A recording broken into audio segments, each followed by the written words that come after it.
Welcome to Scale Up, guys. Today we're joined by David Weeks, Vice President of Partnerships at Enable. What you're doing today is not going to get you to tomorrow. And so you have to think about that scalability that you want within the organization. And you have to make that decision. And that's okay. And a lot of times the hard part with that is you take the owner of a service provider and they have to make the decision to step aside, still be the owner, but bring in a business leader. And I have that discussion a lot with the business owner saying, is it time for you to step aside? Say, well, where do you want to be? What do you really want to do? And I think that's a big question to ask. It just doesn't work. If I can train somebody to the point where they're more confident, they can go out and get a better job and I can't give them the opportunity that they want, I've succeeded in what I need to do as a leader. Scale Up, the podcast for driving growth in your MSP, delivered by industry experts. Today we're digging into trust, hiring strategies, and how to make your team more productive. We've covered some great content around what we've seen at Enable across Halo and in the wider industry. Really feel like some of these takeaways are something you're going to want to see. Thanks, Dave, for joining us today. For our audience, the people that don't know yourselves, let's talk a little bit about what's your journey, what's your background? Yeah, sure. It's a long time, I guess you could say, in the channel. 18 years with Enable. Actually came out of the media industry in Canada. I guess they weren't gonna, it was kind of a sunset industry, and I decided I wanted into tech. Found my way in. Funny story, I actually was not the first one hired. They actually hired somebody over me, and luckily she broke her leg. If you're watching this, no offense.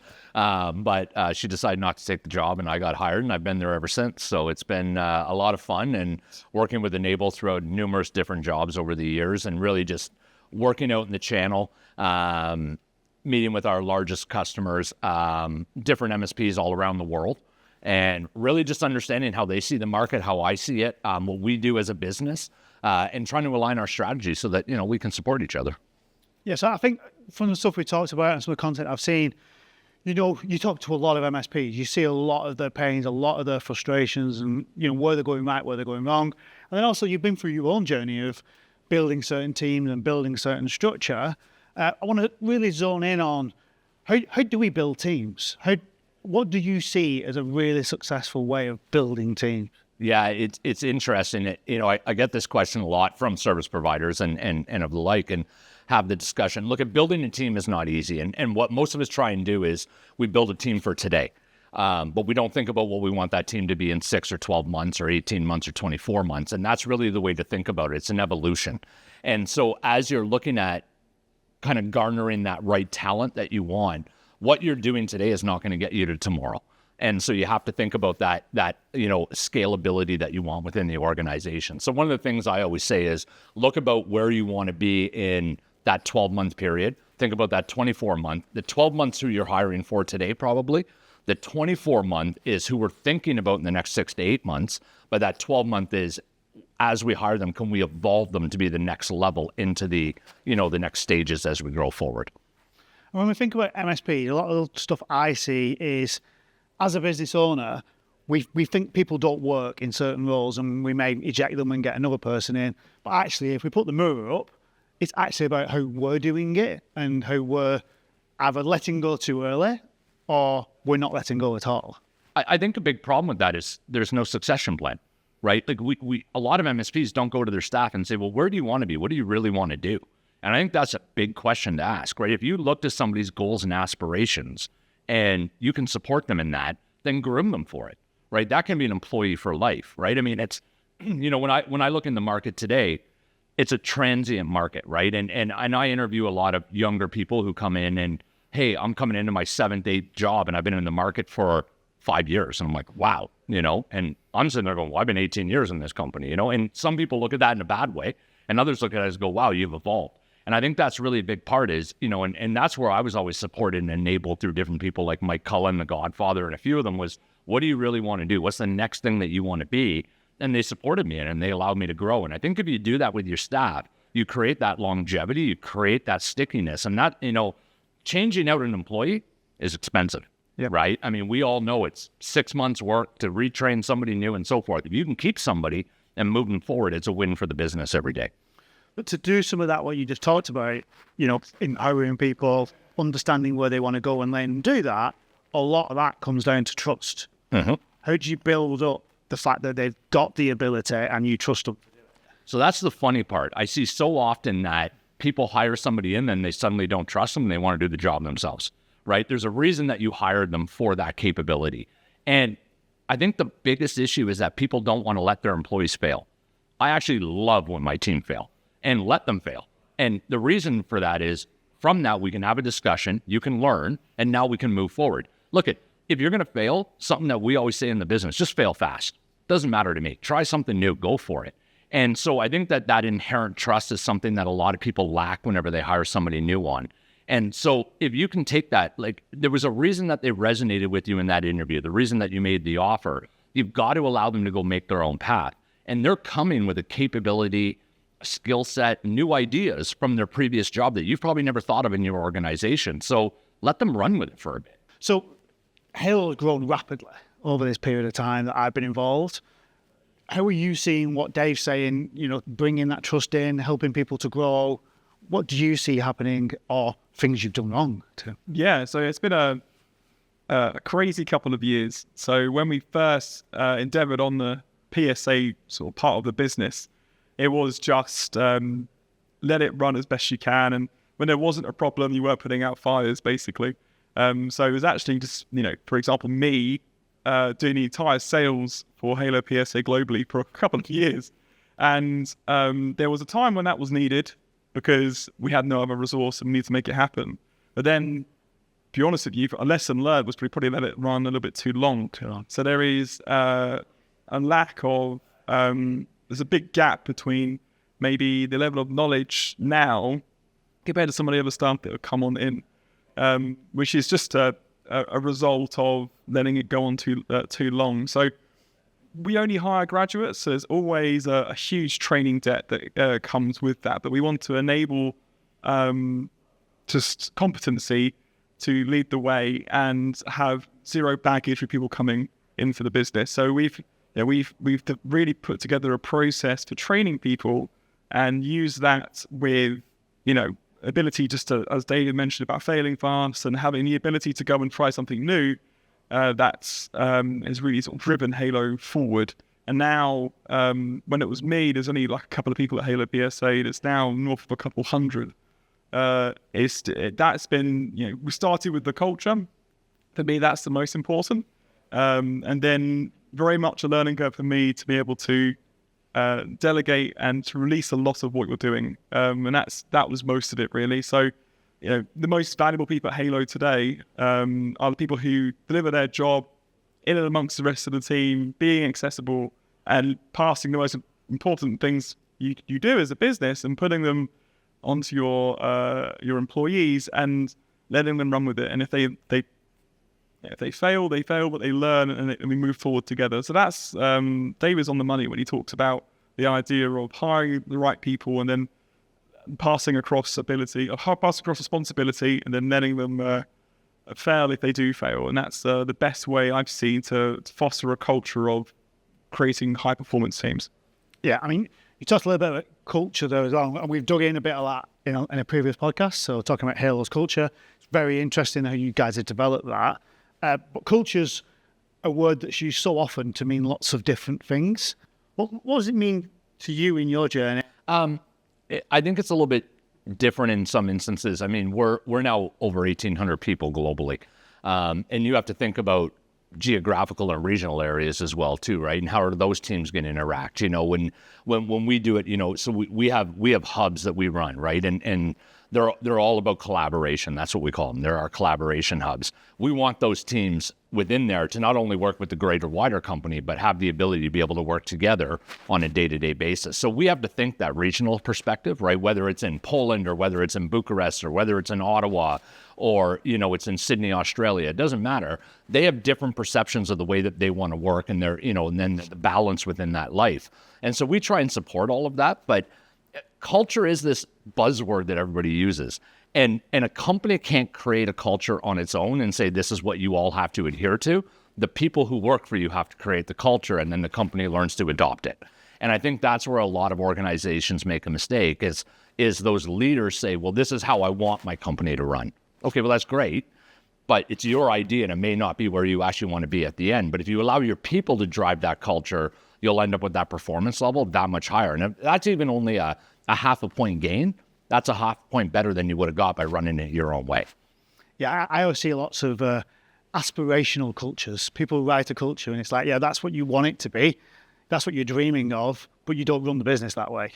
And there's a whole mixture of what's going on there and then a lot of confusion that's happening. Yeah. You know what? I get a lot of, have you read this book on culture? And no offense, can we swear on this podcast? Yeah. Yeah, I think it's bullshit. There's no book that can tell you culture because it's not your own, right? I don't care what some guy did in 1984 to build his business and he built a culture. Like, that's great. Wham was popular. Hey, everybody was happy. We played it in the office every day and we were happy.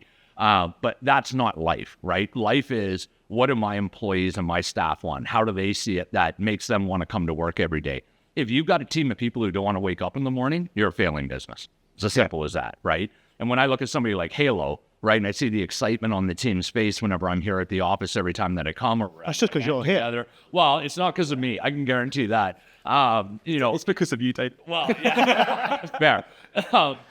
And I appreciate that, but it's true. Like, there's a culture that was built here, and I would say that the way that I see it in terms of talking to a lot of the team and traveling with a lot of the team around the world, from South Africa to North America, here in the UK, they have a culture that they built themselves that you allowed them to do here, Tim, at Halo, which I think is amazing. And that's really what drives a business forward, right? And that resonates into all aspects of the organization, whether you're customer facing or not.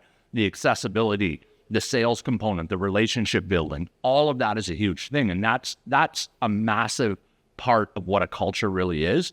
There's no book that's ever going to teach you that. The people within the org have to help you build it.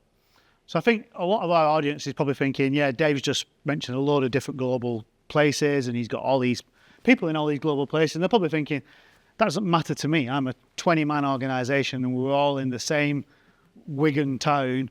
Yeah. Why does that matter to me? But I think there's a big resonance there about working from home.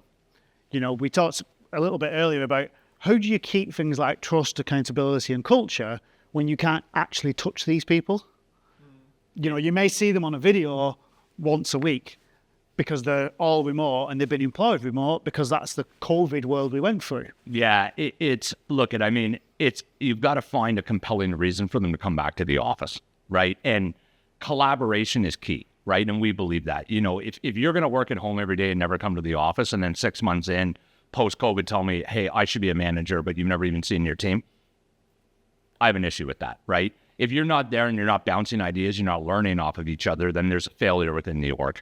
And so as a result of that, you have to get people together, but you have to give them a reason to come back to the office, right? It can't just be you have to be here because it's your job, right? Come back, whether it's lunches or exciting days or you have fun, you go out on events, you do whatever. All of those things are compelling reasons that people want to come back. And that, again, adheres to the culture. If we're a complete remote workforce, I don't believe you can have a cohesive culture. I believe it's fragmented in the way that people want to work and the way that they want to work at home.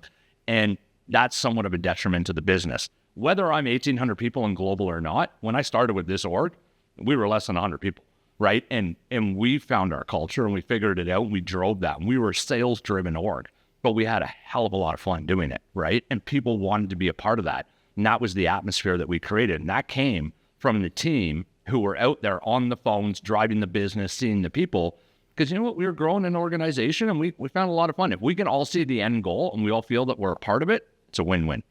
Yeah, lots of MSPs now have even got outreach teams. So they've got, let's say in South Africa or wherever, they've got teams there now that they're either subcontracting or they're even building their own teams in those locations. That's a bit like you guys having these satellite offices. How do you keep that together? Because you can't just say, oh, okay, we're going to make the HQ office the better place to work when they can't physically get there anyway.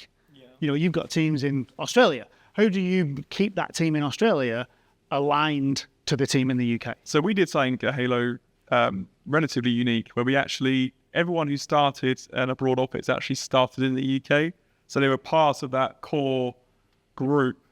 So like our Washington State office, our Melbourne, Australia office, even our new Melbourne, Florida office, and all of them, they all came from the UK. So we actually basically hired someone in the UK, brought them in as part of the culture and the mission, and they basically exported them and the values that came with that, to those locations. So then they became mini HQs.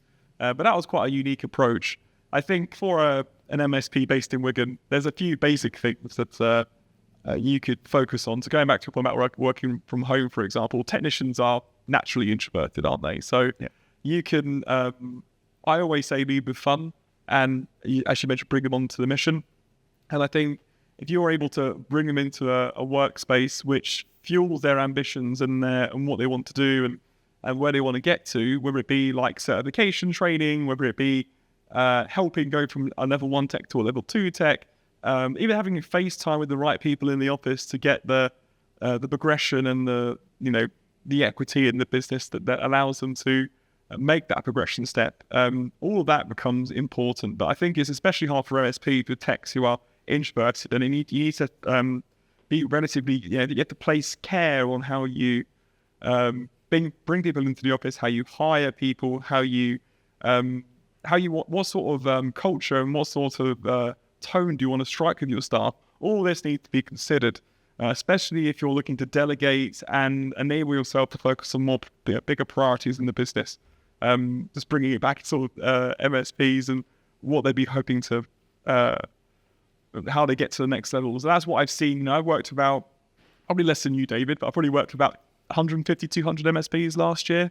The teams who have been able to scale are the ones who have been able to foster that environment and then be able to delegate accordingly. So that's what I've seen as the main driver last year from my lens, I guess.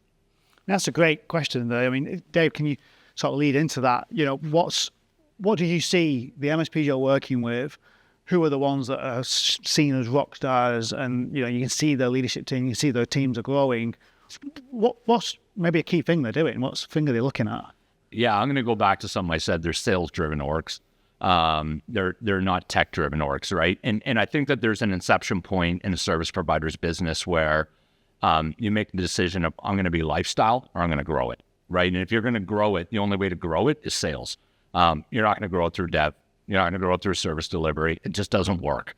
And you have to make that decision. That's okay. And a lot of times the hard part with that is you take the owner of a service provider and they have to make the decision to step aside, still be the owner, but bring in a business leader.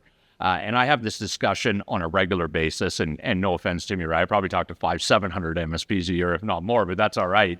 And I have that discussion a lot with the business owner saying, is it time for you to step aside, right? And you really have, it's a hard thing because it's their baby, right? They grew it. And I understand why they feel that way, but those who are really doing that scale, they're doing a few things differently. They've got a sales-driven org. That's their methodology. They are forward-thinking. Their planning is not 12 months out. Their planning is 36 months out, and they're the first to market. So they're the innovators, right? They're setting the pricing out in the marketplace. They're not trying to be a disruptor. And I would say the third is that they're not scared of investment to help them grow, right? A lot of people believe, if I'm going to take investment in my business from private equity or whatever it might be, even borrow against debt, I'm giving away my business. You're not, though. You're probably giving away a small percentage, but you're getting all this expertise and this ability to be able to grow your organization. And we track all of this as well internally. And, you look at MSPs who are growing from 6% all the way up to 36%, there's a dramatic difference, and they are doing things differently. And if you want to be that market leader, you got to go learn from those people and understand what they're doing. And that's the opportunity that sits in the marketplace today, I think. I think to do that, though, what I see a lot of is a bit like what you just said with the business owner, but you've got to have a strong leadership team and the ability to grow the rest of the teams beneath them. Yeah. Do you see any key things around leadership? Is there any sort of programs or structure or experiences you've had that actually this is how a leadership team, because often the business owner isn't the business owner because he was told he was amazing at leadership. Yeah. Three things: peer groups. Go learn from those who are successful. And I won't say it in another way, right? You're not going to figure it out. And listen, we're all in the local business networking group, and I love it. Go out and find business there, but they're not going to teach you how to build a leadership team.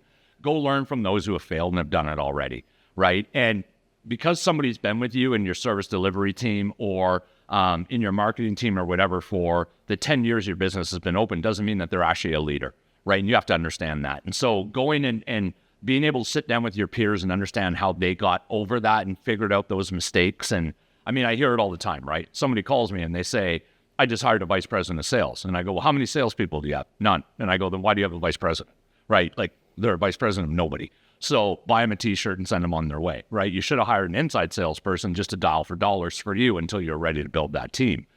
And I think that's a big mistake people make, is they believe that they have to hire these leaders without either cultivating or finding the right people to come in to help build the leadership team. And that's the big difference.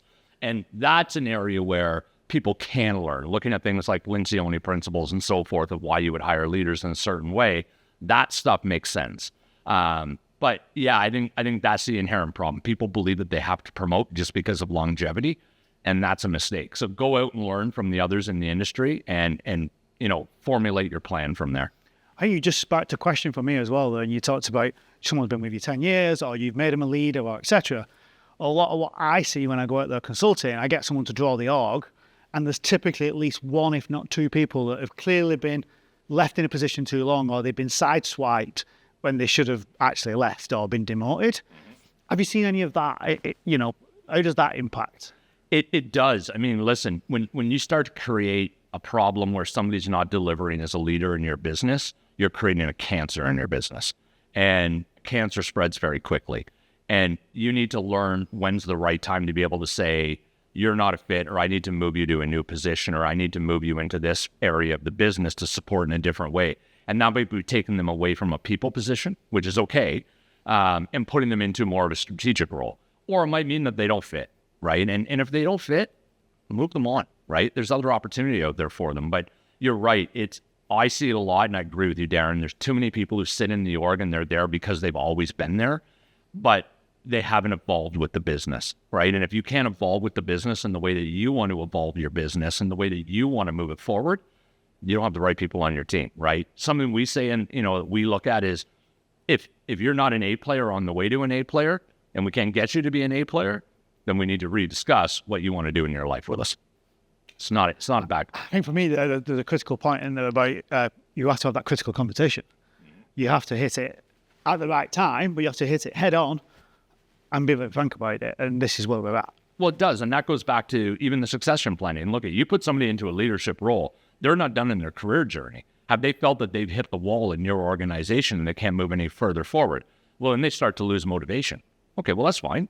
Then maybe we help you go find a new position out in the marketplace through our mutual contacts, and we get you to somewhere where you have more growth opportunity. That's okay. You've helped my organization grow to the point where it is, and I appreciate you and love you for what you did for me. But that's not a bad exit. That's a good exit, right? One of the things I've always said is if I can train somebody to the point where they're more confident, they can go out and get a better job, and I can't give them the opportunity that they want, I succeeded in what I need to do as a leader. And I think a lot of us look at it the wrong way and say, well, I'm losing somebody, I failed. Maybe you haven't failed. Maybe you actually grew them to the point where it's a benefit in their life, and then you backfill them and you move on. Yeah, I always talk about it, as long as there's a win-win.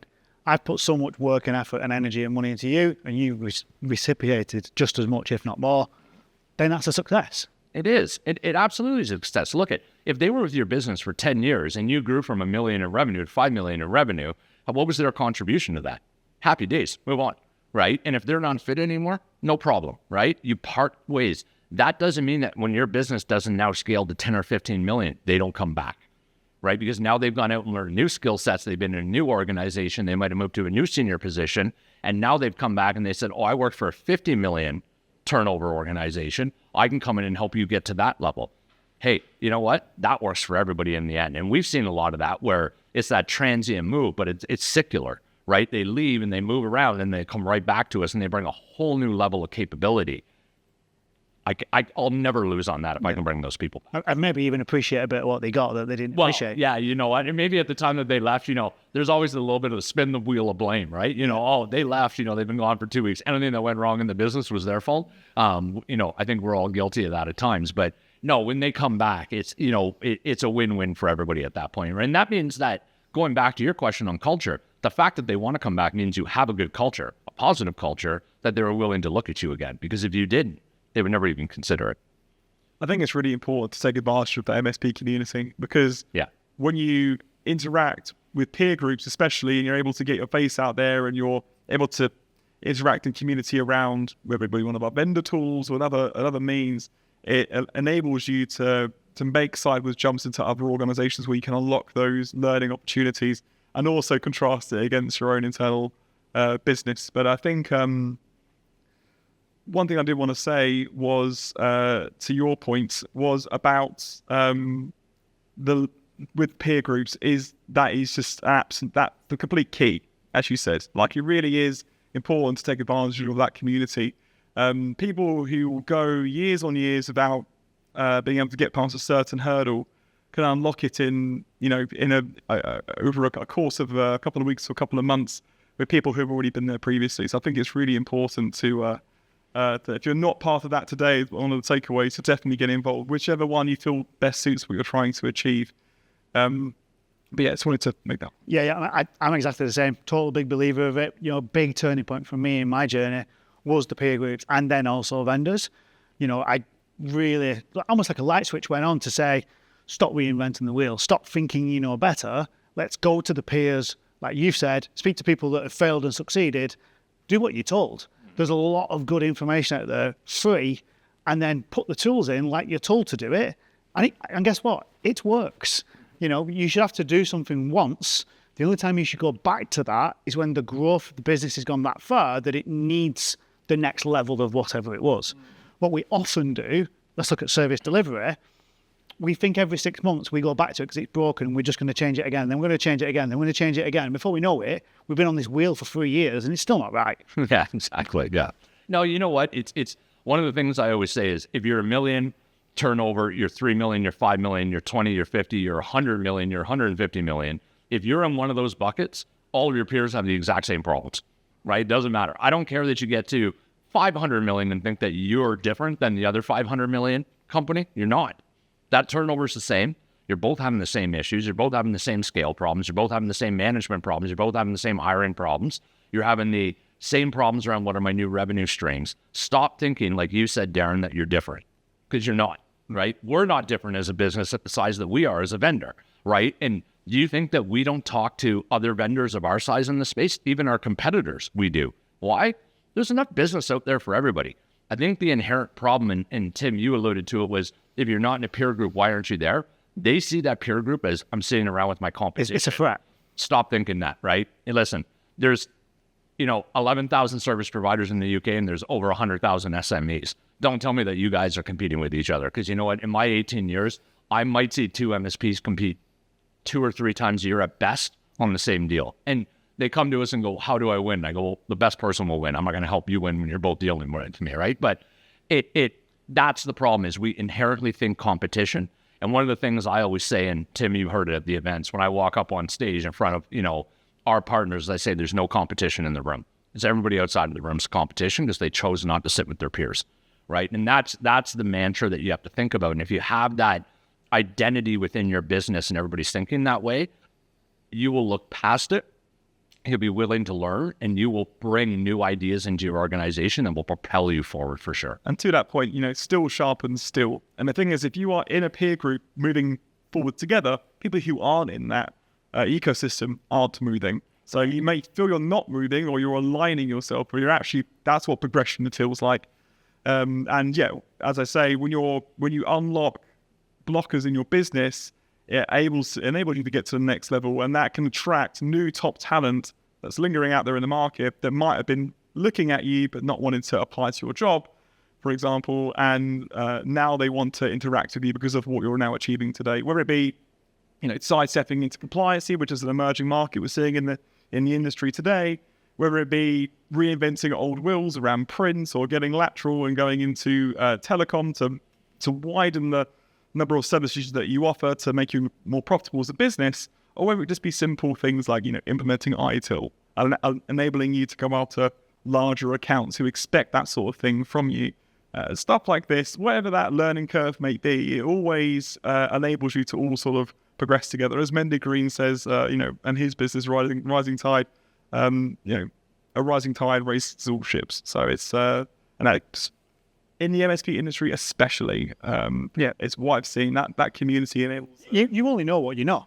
Yeah, and without that community, you won't know more. Well, and you know what? Everybody thinks that they're unique in the market, right? But 90% of them are out there with the exact same pitch, right? It's I'm the best MSP in the market. Well, nobody's going to say I'm mediocre or I'm just okay, right? I mean, obviously you're all saying you're the best, but what's your real differentiating factor? You can't figure that out until you understand what your competition's really doing, right? And it's not that the people sitting in a peer group are your competition. They're probably from all different regional markets that will never compete with you potentially, but you're learning what they see and what they're saying and how they're doing things. And you can take that abstract and put it into your business and say, okay, well, if that's the way the other people around me are thinking, how do I differentiate from this? And that's all the key. Differentiation's key in the marketplace. And if you can't get there, then you're going to be playing a little bit of the status quo and you're going to take whatever's available, as opposed to being able to say, I'm going to go out and find what I want and win that business into my organization. Really handy to get away from competing on price to competing on value, which enables bigger margins, just happy MSPs, what I find. And also just happy customers, Yeah. because they're getting something that they can't get elsewhere. Yeah. If you're competing on price, it's a race to zero, right? And the worst part is the person who wins that race, right? So if you want to win it, go for it, but you're not going to last in this industry.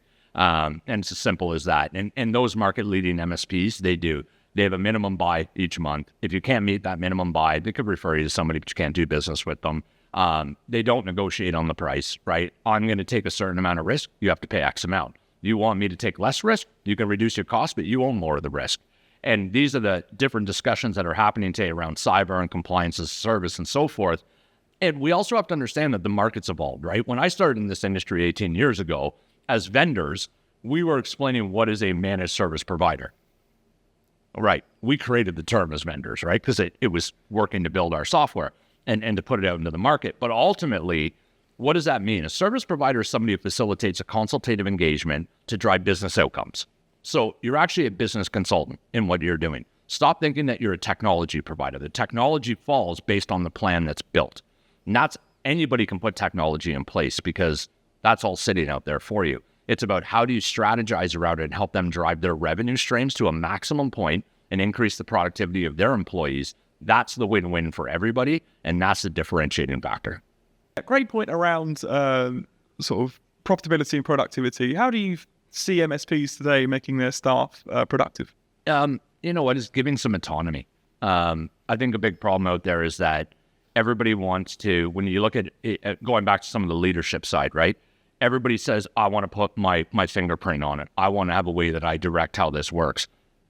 Give those teams some autonomy and allow them to go find a way on their own. And when they do that, they'll actually work harder and longer, which increases that productivity. But that comes with trust, right? And if you don't trust them to do it, and you don't trust them to take that opportunity and run with it and see what they actually produce and come out with, then it's a failure in their own business, right? Because we can't dictate the way, we want everything to happen.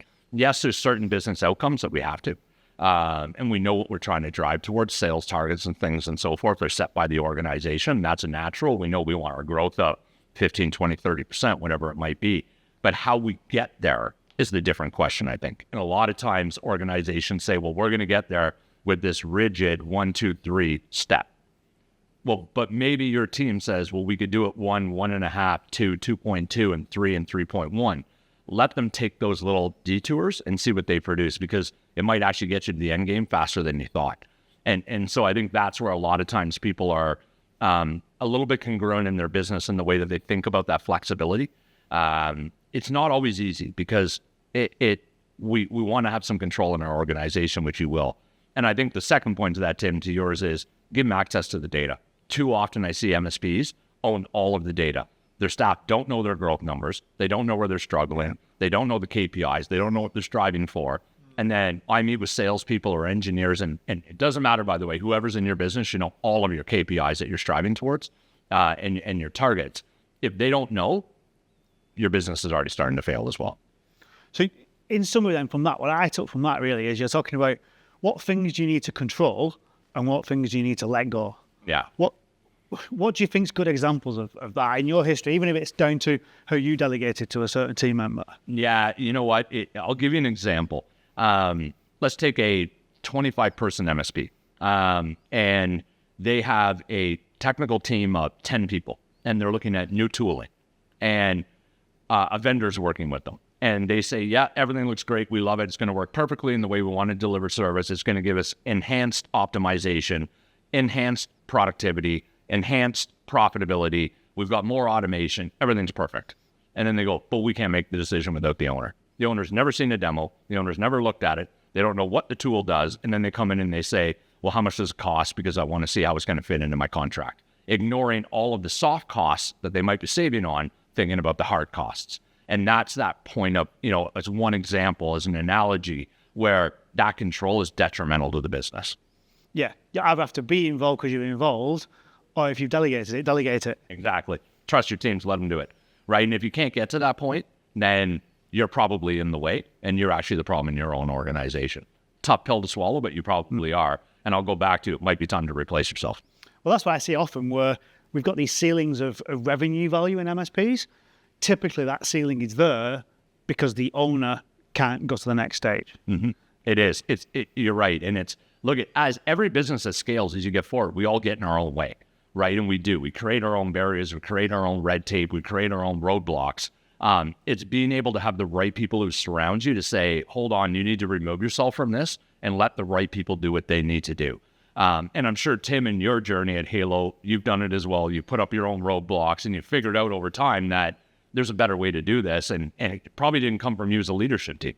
No, totally agree. It was definitely been an learning curve and a maturity thing as we've gone through, where to relinquish control, understand where we are, actually put it, analyze the data, seeing where the opportunity is, and then just going for it. And the other Tim has done a great job of just having this hands-up approach. He instilled the values, which I think is back to your point about what do you control? The mission.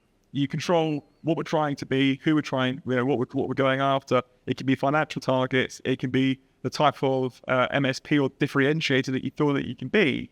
And then it's allowing your competent staff that you've hired and resonated with for a reason to go up and achieve it.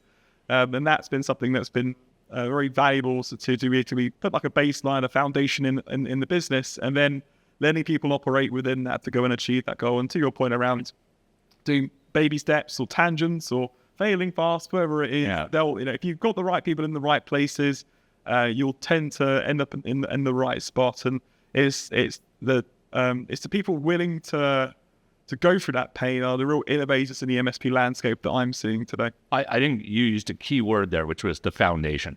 And you're right. And I think we've probably all missed that a bit here. But foundationally, if you don't have that in your organization, you have nothing at that point, right? You got to have something to build off of, right? And everybody knows the analogy of a house. I'm not going to bring it up, as you build your own home.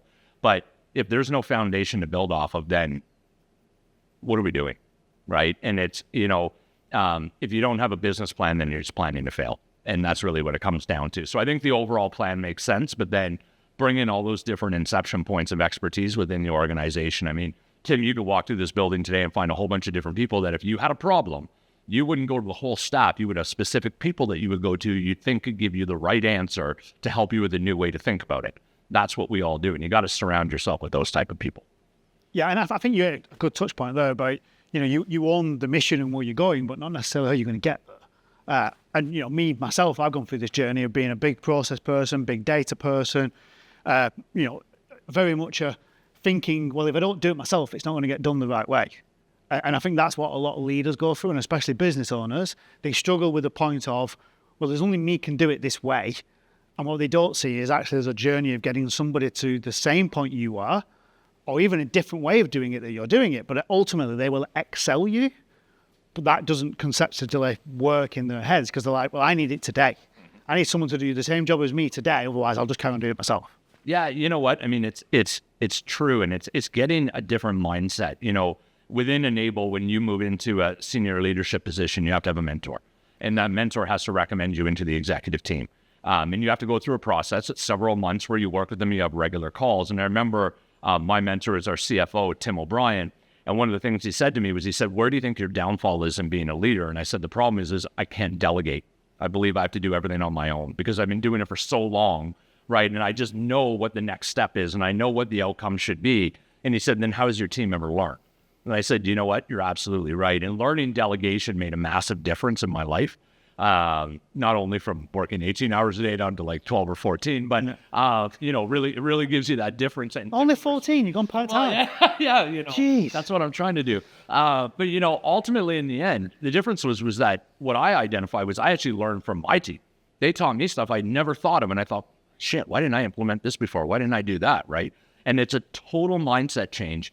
But in all honesty, it probably took me 6 to 8 months to get there. Great conversation here today, Dave. I'm sure the audience is going to get a lot of good getaways from that. Just sort of in summary then, what are the key takeaways here that we're all thinking of to just summarize this? I think mine would be, be open-minded, right? Look within your business, look towards your people that you trust, and ask them for their ideas. How can you move forward? How can you get to that next level that you want to get to? And don't think that you have to have your hands on everything, right? There's a point of, the old adage, as much as people hate hearing it, is work on your business, right? Not in your business, is actually very true. There's times to work in your business, but there's a big time you have to work on it. And that's when you have to trust your teams around you. Great. Tim? I think you mentioned it earlier about looking in the mirror, and it's about understanding where you are in your journey, the decisions you're making, and where you see the market going, understanding the mission, and then just allowing, people today who are watching this might be thinking that they are stopping a project or some initiative in their business. It might be worth just reapproaching that to, removing yourself from that, understanding if that'll actually move your business forward. So I think it's an understatement, is looking at your business, removing yourself and allowing your team to thrive with the competence that you give them. So I think my key takeaway is all about the delegation. I think there's, so many people that aren't delegating effectively and well. Just got to start delegating and trust the process, and then trust the people in return. And that will free up so many things inside the business. As soon as you start doing it, the rest of your teams are going to start doing it. Thanks for being with us today, Dave. If you like the content, please like, subscribe, and please put a comment below if you've got any extra topics that you want us to cover in future episodes. Thanks for tuning in. If you enjoyed this episode of Scale Up, don't forget to like and subscribe. If there are any topics that you would like to see on a future episode of Scale Up, please leave a comment below.